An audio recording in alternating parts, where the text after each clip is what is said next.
খালি আদা বাটা দিয়ে পাতলা চিংড়ি মাছের ঝোল কেমন করে বানালাম সঙ্গে থেকে অবশ্যই দেখতে হবে আর কমেন্টের মাধ্যমে লিখতে হবে কেমন লাগলো।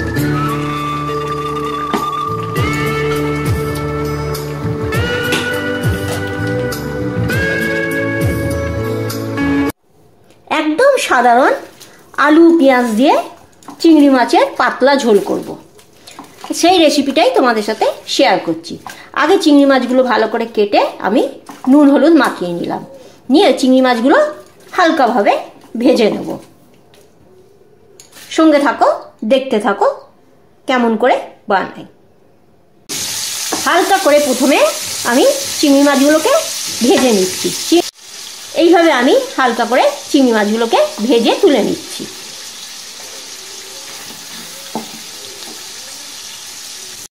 চিংড়ি মাছগুলো ভেজে তুলে নিয়েছি। এবার ওই তেলেই আমি আলু ভেজে নেব।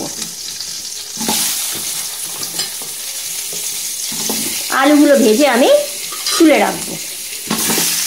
আলুগুলো আমি ভেজে তুলে নিলাম। এবার ওই কড়াইতেই আমি আরো 1 চামচি তেল দিলাম। তেল দিয়ে দিলাম গোটা গরম মশলা, ছোট এলাচ, লবঙ্গ, দারচিনি, দিলাম গোটা জিরে, আর দিলাম 2টো তেজপাতা।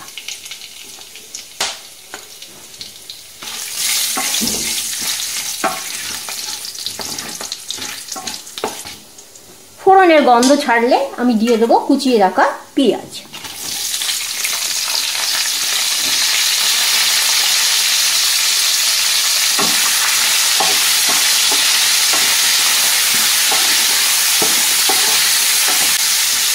পেঁয়াজটা ভাজা হয়ে গেছে।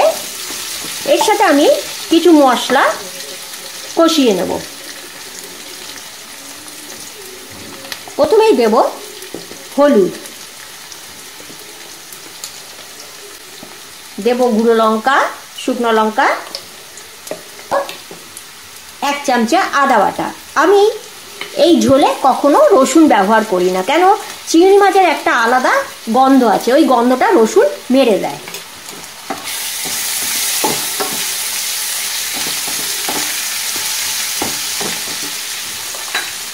দেব টমেটো কুচিয়ে রাখা, সামান্য 1 চামচে জল দিয়ে দেবো। মশলা কষানোর সময় জলটা দিলে কি হয়, মশলাটা নিচে কড়াইয়ের নিচে ধরে যায় না। দেব পরিমাণ মতো লবণ, দেব চিনি,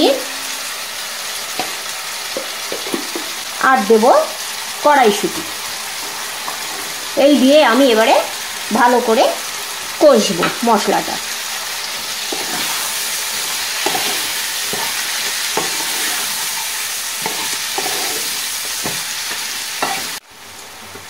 মশলাটা কিছুক্ষণ নাড়াচাড়া করার পর আমি দিয়ে দেবো ভাজা আলুগুলো।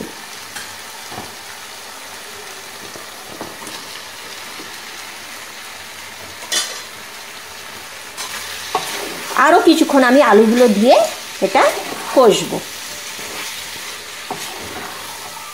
কষানোর সময় দিয়ে দেবো 4টে কাঁচা লঙ্কা।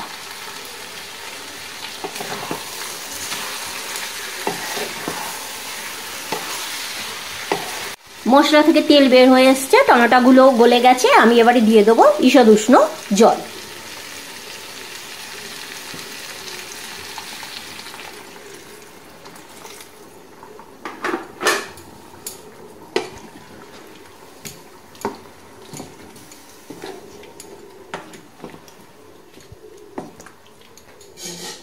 এবার ঢাকা দিয়ে এটা আমি ফুটতে দেবো যতক্ষণ না আলুগুলো সেদ্ধ হয়ে যায়। ঝোল ফুটে এসেছে। এবার আমি এর মধ্যে দিয়ে দেবো ভেজে রাখা চিংড়ি মাছগুলো।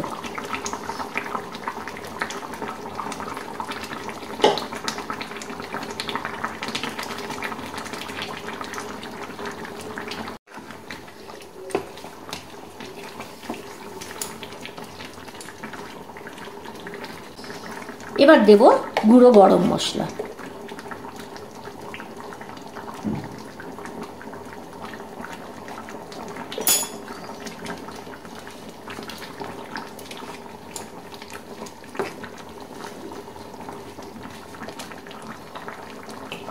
ঢাকা দিয়ে আর আমি অল্প সময় একটু ফোটাবো।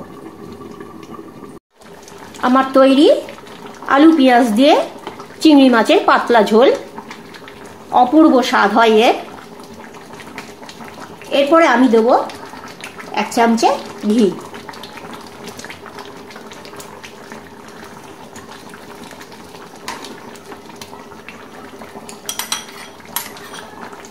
চিংড়ি মাছের এমনি নিজস্ব একটা গন্ধ আছে, আর সেটা দিয়ে একটুখানি সামান্য মশলা দিয়ে ঝোল করলে তো অপূর্ব লাগে।